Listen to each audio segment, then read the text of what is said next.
welcome back to the Citizen channel, another episode of City Book Club. Yes, where we have a look at one of the many books about City. This is an unusual one. This I didn't even know it existed until I purchased it and stumbled across it on a certain well-known internet website. Yes, this is one by Chris Murray, Attitude Blue, Manchester City FC and PLC. Yeah, and it's lots of different things in this, ranging from the ground and stewarding and various things to do with City. But one thing I want to talk about today is partway through. It's more about football violence and reaction and magistrates' involvement and trying to get pubs closed and stuff like this. So it's just an interesting look at it. So we're going to have a look at this. This is entitled "Police Fear a Riot at Drop Zone City," and this is before a game against Southampton. not the most team that you think of. A game's going to cause problems at of course it was Main Road at the time. It does feature the move to Eastlands in this and the Etihad Stadium. It will become the Etihad Stadium, but yeah. So it's mainly the 2000-2001 relegation season, so obviously feelings were quite high anyway.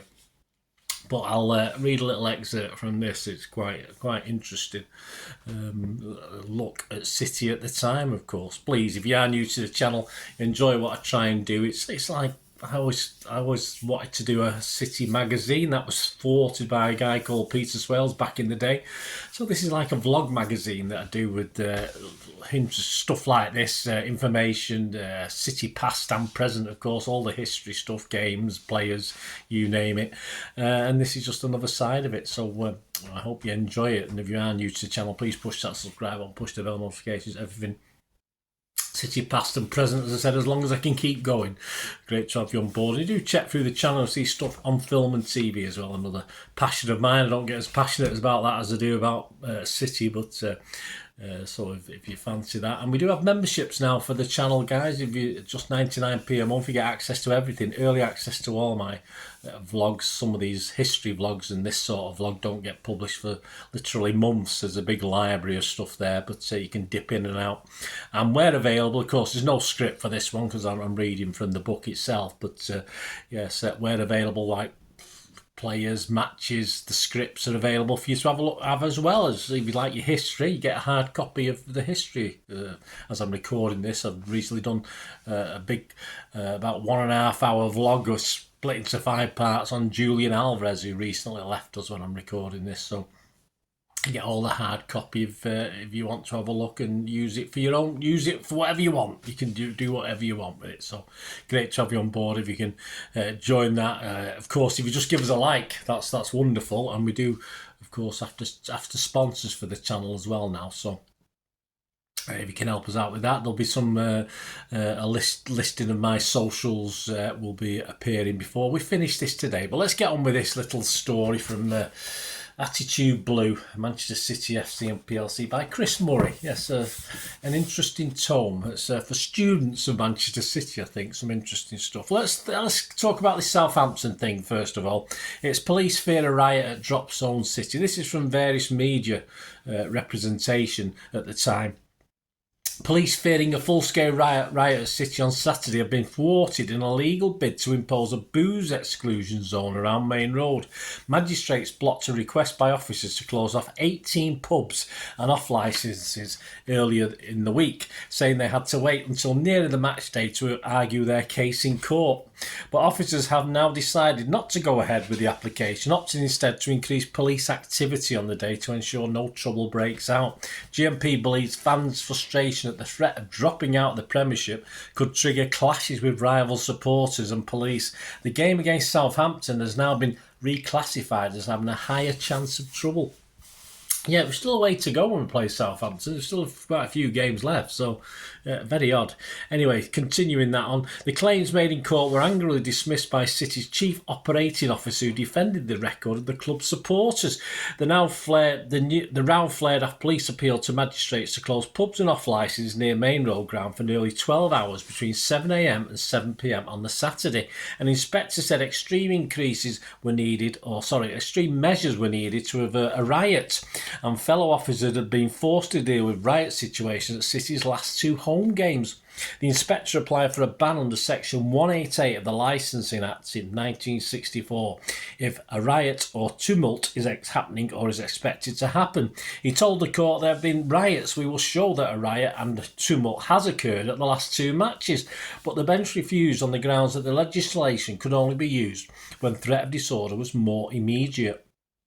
An inspector who supervises all football matches at Main Road said his officers had faced increasing hostility, been kicked and attacked with bottles and wooden stakes in recent weeks, and facing 1,500 fans baying for blood at the Coventry match last month. Well, that was all caused by Coventry fans, of course, attacking the main stand. So the Kippax wasn't going to stand around and let all that happen, were they? But there you go. But a City executive said police told the club they were applying for the ban because pubs had been flouting drink regulations on match days. Our fans, he said, had an exemplary record for behaviour in and around Main Road. The licensee of the Sherwood Inn in Claremont Road said she was glad police failed in the bid, but was happy to discuss the situation at any time they wished. We're always happy to cooperate with the police, she said. I've never had any problems before. The landlord of the Parkside Hotel said, I've been running this pub since just before the season started and we have had no trouble whatsoever. We were stunned about this. Closing would cost me about £5,000 in takings and match days helped tide me over. There you go. Well, it's flats now, I think, or little houses. So this discussion, this is someone responding to various things. Respondent 2 said the games you specify were characterised by generally poor crowd behaviour, and this was definitely down to the results. Respondent 1 said true, but there were many incidents associated with some of those games which point up to a more complex picture. The January 13th game 2001 against Leeds is a good example. If I remember rightly, Manchester United were also playing away at Bradford. I don't think I had any major disorder problems at the ground, but one or maybe 2 coachloads of Leeds supporters stopped off at Rochdale on the way to the match and went into a pub. The Manchester United hooligan group got on a train bound for Bradford, which actually goes through Rochdale. They were obviously aware of the Leeds fans in Rochdale, got off the train there, sought them out, and there was considerable disorder. The problem was thus not City related, though although it involved that match, it was caused by United supporters, but also by Leeds fans and their coach companies disregarding legislation as enshrined in Traffic Commissioner's guidelines in respect to conveying football fans. In brief, they shouldn't stop anywhere within a 10-mile radius of their destination and certainly shouldn't stop at licensed premises anywhere on their journey. Now, when we spoke to the coach companies, they said Rochdale is over 10 miles from Manchester, and we didn't drop them off at the pub anyway. The fans' request was to stop for some lunch at Rochdale and to shop. Yeah, that was the main problem for that match. Also remember that a year prior to that game, City played Leeds in an FA Cup game and there was serious disorder around the ground, and fans remember. Well, we certainly did. So what was happening? Respondent 3 said what was happening around the time in date order. Home games against Leeds United, we lost that one 4-0. Coventry, we won 1-0, although obviously, as I said, the Coventry fans caused lots of trouble. Liverpool, we drew 1-1. Spurs, we lost 1-0. Southampton, we lost 1-0. Aston Villa, we won 3-0. And Arsenal, we lost 4-0. The season was going badly for City, to say the least. And there was a gradual panic impact on spectators who saw their club facing the drop once again to a low division. It is necessary again to stress the primacy of context. Over a 5-year period there had been a traumatic decline in playing standards with successive relegations, then a sustained and meteoric rise to the Premier with expectations that will finish amongst the top clubs and bring European soccer to the fans. At that time, you mentioned they found themselves past Christmas and locked in a dogfight to stave off relegation. Once again, as I have pointed out, from 31st of January to the 11th of April, there was a succession of bad home results. Hope was fading fast, and there was desperation among the fans, there certainly was, and mounting frustration among the mass of spectators from an objective point of view. As a member of the management team policing these events and discussing issues with the club, there was a growing concern that disorderly behaviour was becoming more evident. In addition, the presence of alcohol was becoming more prominent and public houses were becoming local points for the expression of this discontent. In the light of this situation, we recognised the need to be proactive and put in interventions before the trigger was pulled for a major incident. positive policing, if you like. In particular, we were looking at the Southampton game scheduled for the 3rd of March. This is 2001, don't forget. And we're very fearful that if it was a reversal for City, it would signify relegation, thereby acting as a trigger. 3rd of March. I don't think it would have been relegation. It's a bit early, wasn't it? I don't know. In fact, we upgraded that game from A to B, and though it was a reversal, all the other results did City a favour. So it did not have such a disastrous impact on City's overall league position. Back to respondent 1 said, what you need to bear in mind is that during this period, the City and United hooligan groups, and believe me, though small in number, there are such groups, were more active than they are at present time. There have been a number of incidents in the city centre where one group have been waiting for the other. The relevance of this is just one of them was actually after that Southampton game. Really nothing to do directly with the game or the policing operation for it. The circumstances were that United were away to Leeds but had an early kick-off while City had a normal 3 p.m. kick-off. You know, this happened all the time. It was pretty awful. You had to be wary of who was playing who and when and where, and be careful when you were coming home. So when City game finished, the United hooligans group had already returned to Manchester and located themselves in the Grafton Public House near the Manchester Royal Infirmary. The City group were meeting in the Phoenix pub on the junction of Booth Street and Oxford Road, about half a mile away, and there was a confrontation. The United group descending on the Phoenix, attacking City fans with tables and chairs. A police operation was mounted and maintained order, but that was an incident after the games had finished and wasn't directly associated with the match. It was, however, typical of that period, with United and City fans taking every opportunity to confront each other. Now City versus Coventry had 2 episodes which gave rise to considerable concern, but which I cannot discuss now as judicial proceedings are still pending. But I will be happy to do this after they are concluded in April 2002. The Liverpool game was characterised by rivalry. It was an evening game with no massive problems, but I do recall an incident on the coach park. This is an illustration of how easily things can flare up. The visitors' coach had a large skylight in it. Some youths were hanging out of the skylight, were baiting passing City supporters, singing songs about relegation and so on. Well, yeah, I bet it was so on. Just to interject, you have to frame that in context that City played Liverpool in the last game of the season when the club was relegated. This was about 5 years previous, if you remember that one, guys. Fans remember incidents that took place and that they were relegated against that club. Yes, we have long memories, we do. As I was saying, there was this provocation and the tension mounted with a few missiles being thrown at the coach. The police then had to become involved and defuse what was becoming an ugly situation by dispersing the City fans on the Kippax car park and actually go onto the coach and sort out the provocateurs. That's one word for the Scousers, isn't it? Who had created the problem. This was not a job for stewards. Now, against Chelsea, the final game of the season, it must be remembered that City fans always have had a tradition of invading the pitch at the end of the season. This stopped when the perimeter fence was erected, because it goes back in time to like the 70s as well, this, but that's what it's talking about when they first put the segregation fences up and the fences around the ground. Began again when it was taken down. In the last game, Chelsea had beaten City, and City fans, as was their tradition, invaded the pitch and did their thing. However, quite a few Chelsea supporters remained in the ground, contrary to advice, and the City fans became bored. Chelsea fans lingered and showed a morbid fascination with what was going on the pitch. City fans began picking divots up to keep as souvenirs, but seeing Chelsea fans as targets, began throwing them in that direction. This then escalated to coin throwing. Advertising boards got kicked down and broken up. A couple of plastic seats were thrown at police horses, which were drawn into the ground at this time. And finally, one group of City supporters outflanked the line of police and stewards, protecting the Chelsea supporters in the north stand, and entered that stand on the other side of the goalpost. They approached the Chelsea fans, who decided to defend themselves, and fights ensued. Of course they did. Respondent 1, this disturbance followed a well-defined curve which we have often observed.